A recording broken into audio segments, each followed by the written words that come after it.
And Marie, I didn't know if you had anything else you wanted to share or anything, or if we missed anybody's questions or shares, we could take that before we start our practice.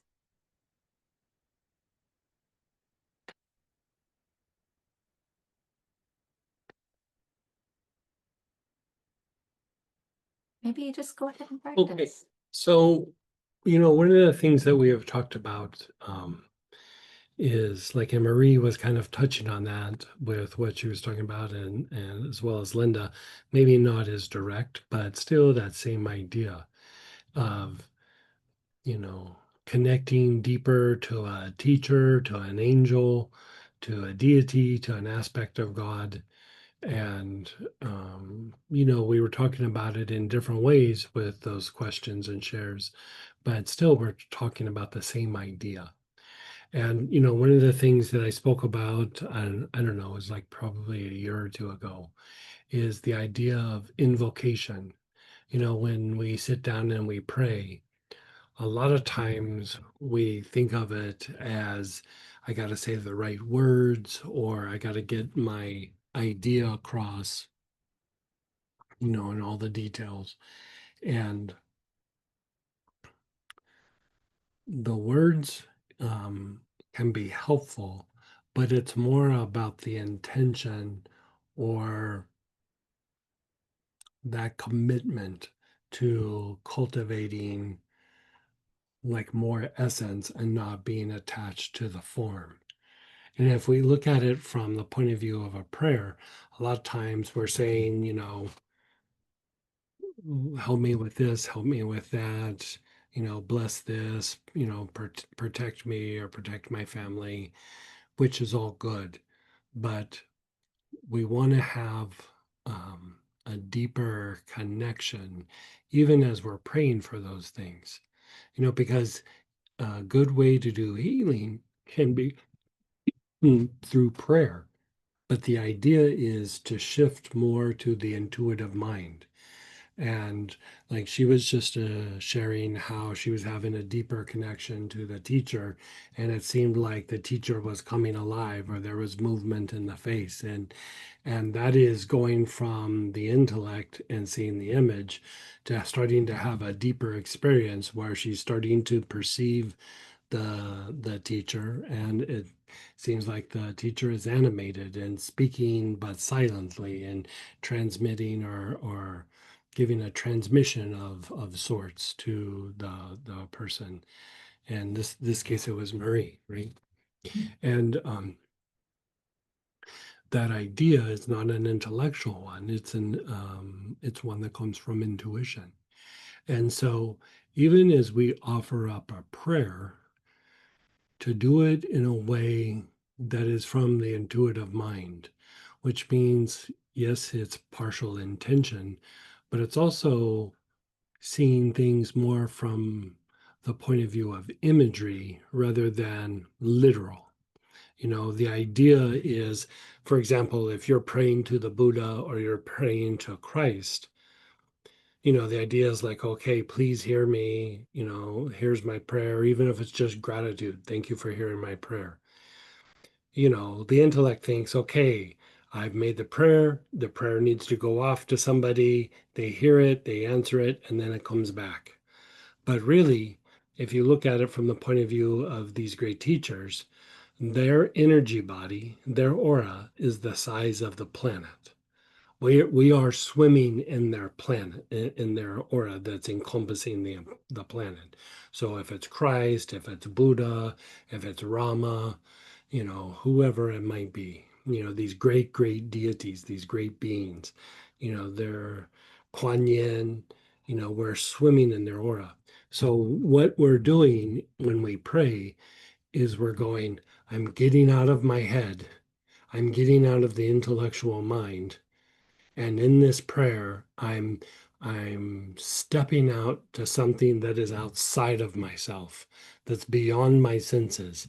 I'm touching something to bring in that essence and to bring in that blessing, to bring into the body, that light or that love, so that I can have deeper experiences. And so it becomes less about the words and it becomes more about the intention and the ability to shift more to that intuitive mind. And to keep it very simple, you can start thinking and reflecting on a teacher, a deity, even a set of teachings. You can reflect on that. And then as you do that, you just observe it, or then you come back to your body and you observe it. And in that observation, the prayer is already happening. Like it's happening.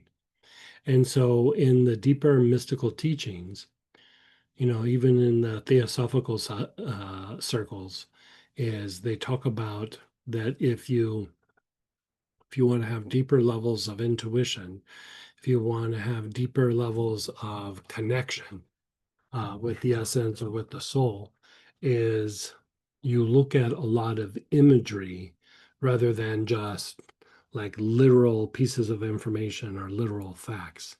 So that idea of meditating on an image, meditating on the image of a teacher or an image out of a book, or like the Buddhists do the tankas, the painted images that hang on walls.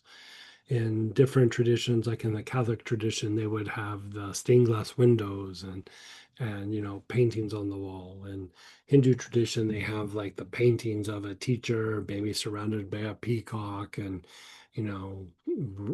doing something in a lake, or some sort of symbolism.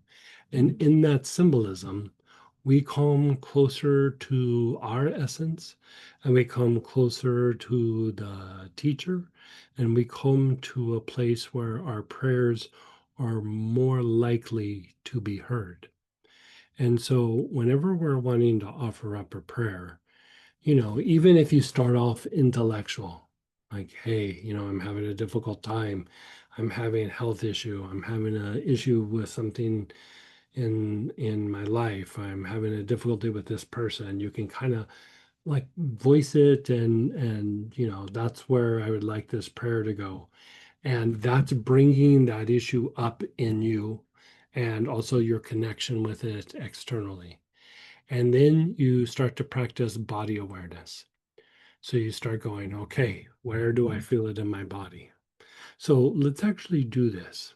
Let's think of a prayer or an area of healing that you would like. And first, just identify what it is.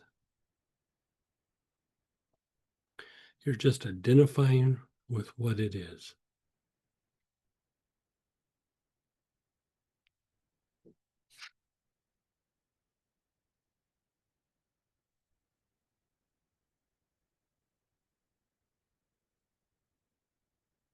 Now, with Astara, we usually do an affirmation at this point where we say, we are surrounded by the pure white light. And if we look at the idea of stepping out of ourselves, going beyond our senses, tapping into the intuitive mind is the vehicle for essence, for the essence to come in, right? And so it is the light. So right here, we're saying we affirm we're surrounded by white light. We're saying that we're surrounded by divine essence. We're surrounded by the light of the soul.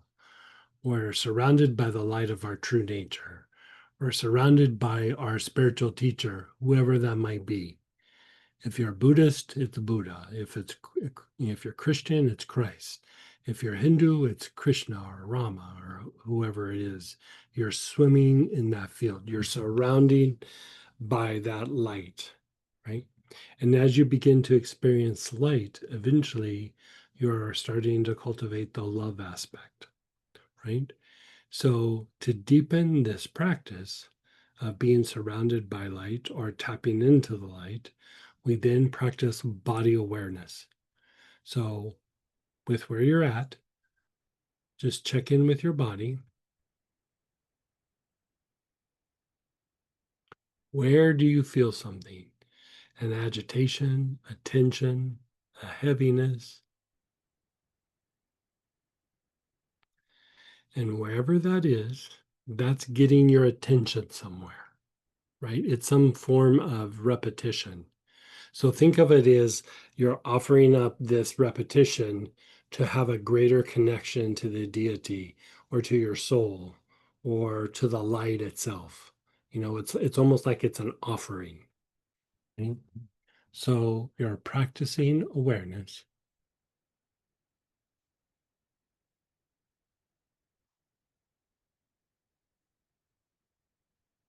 You're just observing.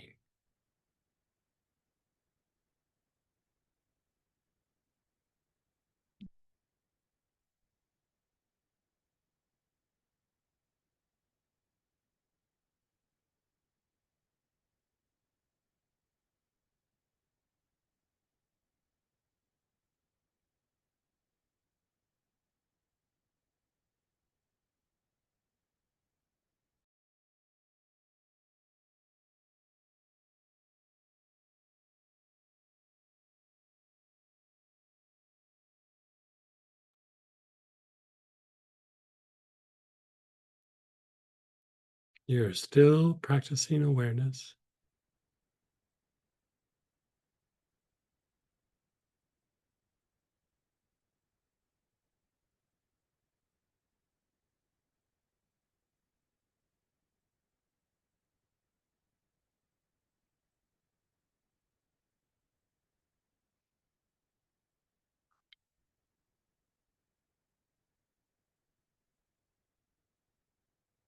Now, let that go for a moment and just be still. And again, offer up a prayer.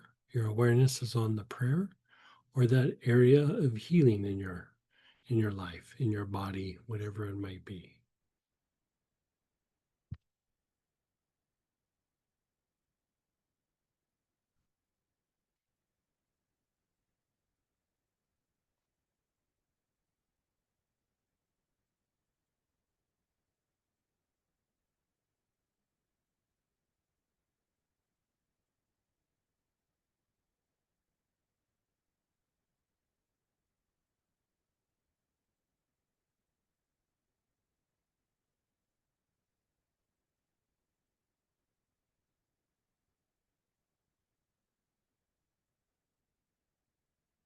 And then just be still.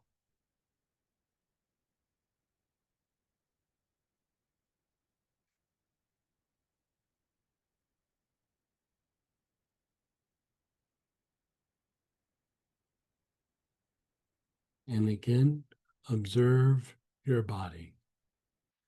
Where do you feel something in your body?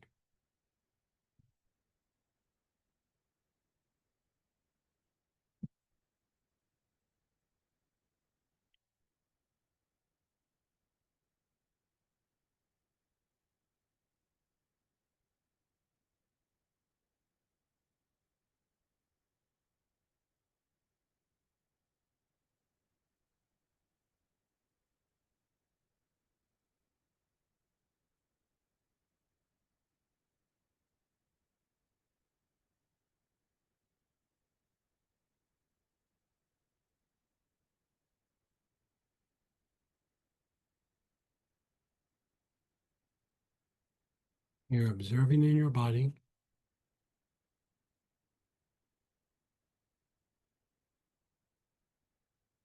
And how about we use a mantra? A mantra that is one of the mantras that's used in Astara, and it's Om Mani Padme Hum. So your awareness is on your body, wherever that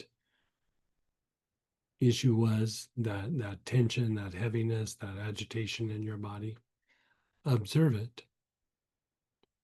And then internally, repeat with me. You can just do it silently. Om Mani Padme Hum. Om Mani Padme Hum. Om Mani Padme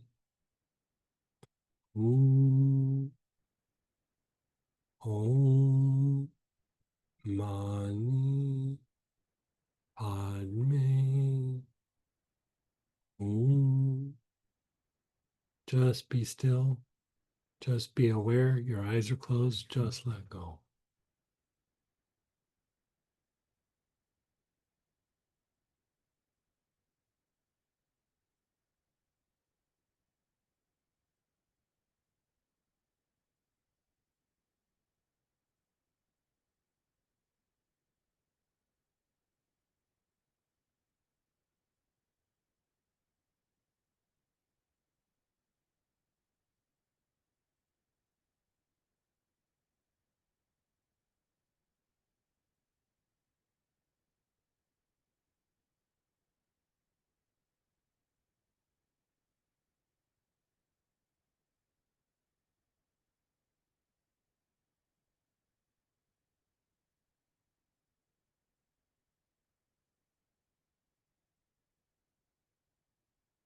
Now, think of something outside yourself, a person, a situation, an event, something that might potentially be bothering you.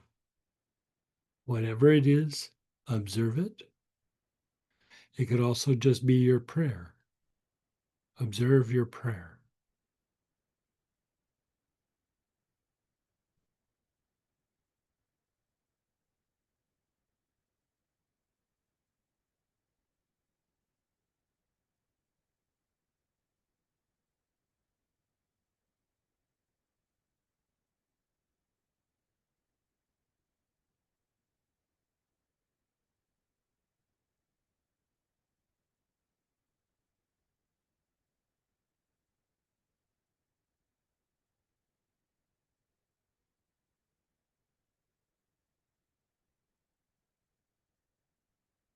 And with your awareness on that prayer or that external situation, that past event, that person in your mind, let's again repeat Om Mani Padme Hum.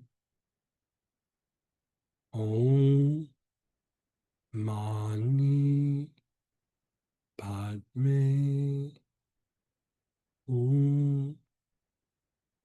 Om Mani Padme Hum. Om Mani Padme Hum. Just be still, be aware, just let go.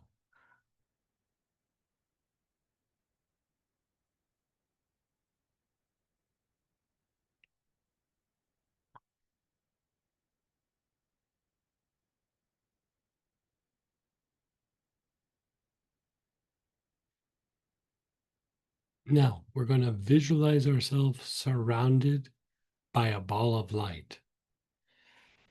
And as we visualize this idea of a ball of light, we're really surrounded by much more.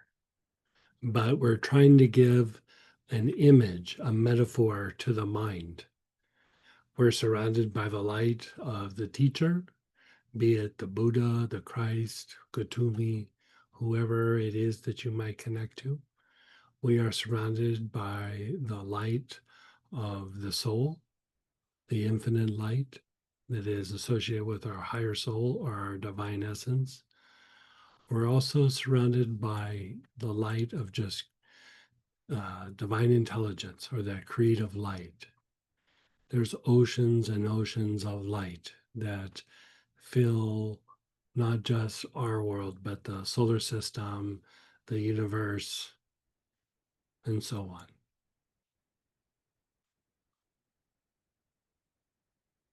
So when we say we're surrounded by light, we're still giving a form to the mind so that we connect. A lot like how Marie like looked at the image of the teacher and then it felt like it came alive.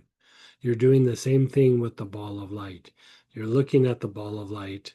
You're visualizing, you're giving the mind an image to tap into. But what you start to tap into, that ball of light becomes alive and you begin to experience the ocean of light around you but also within, right? So visualize yourself surrounded by a ball of light. The front of you, the back of you, the left and the right, above your head and below your feet.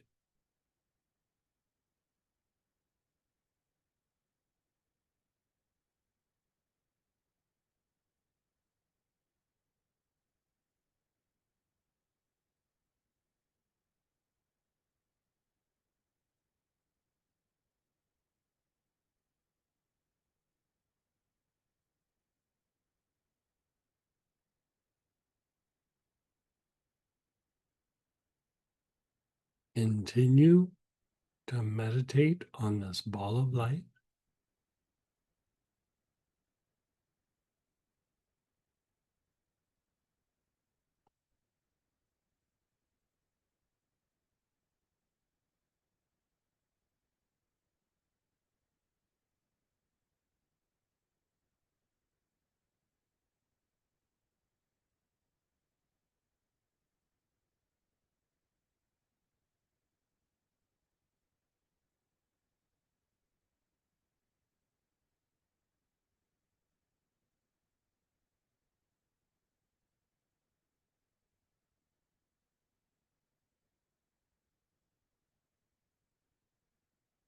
And as you visualize yourself surrounded by the ball of light, continue to meditate on the ball of light.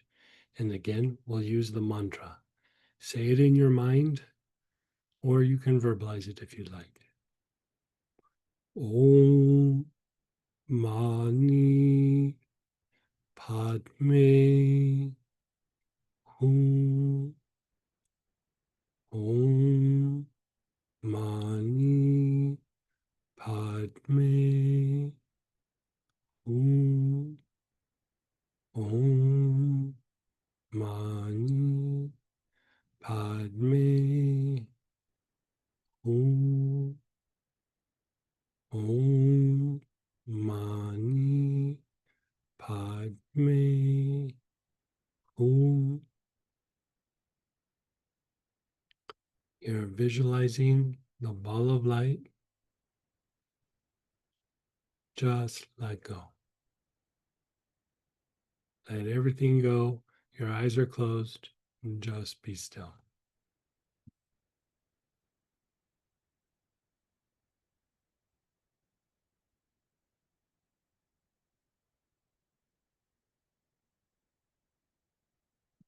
And to deepen the manifestation of light, we'll use the holy name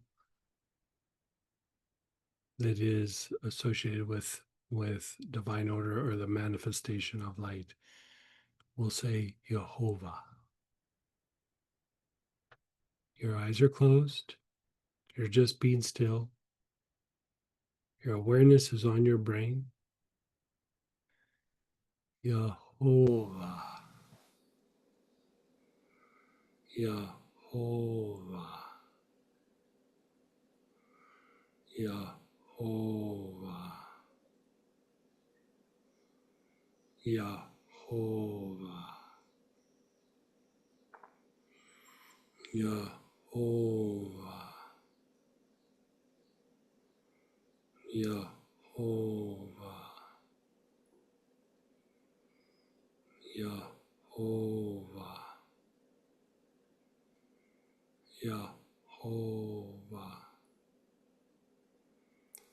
Jehovah. Jehovah. Jehovah. Jehovah. Just be still.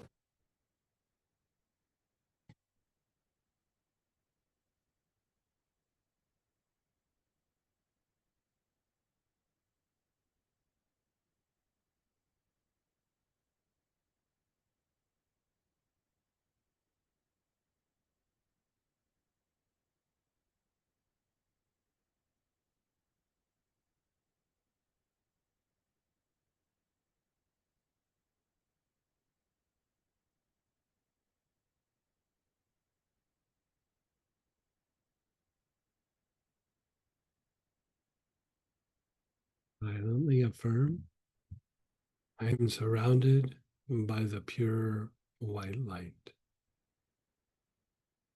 Only good comes to me. Only good goes from me.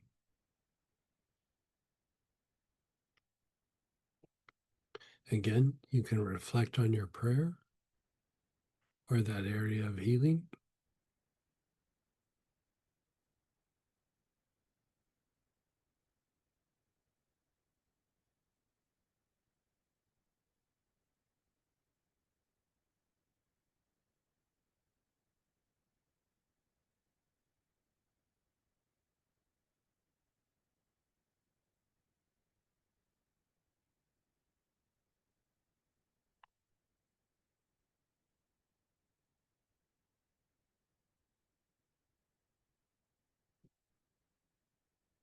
So be it. So be it. So be it.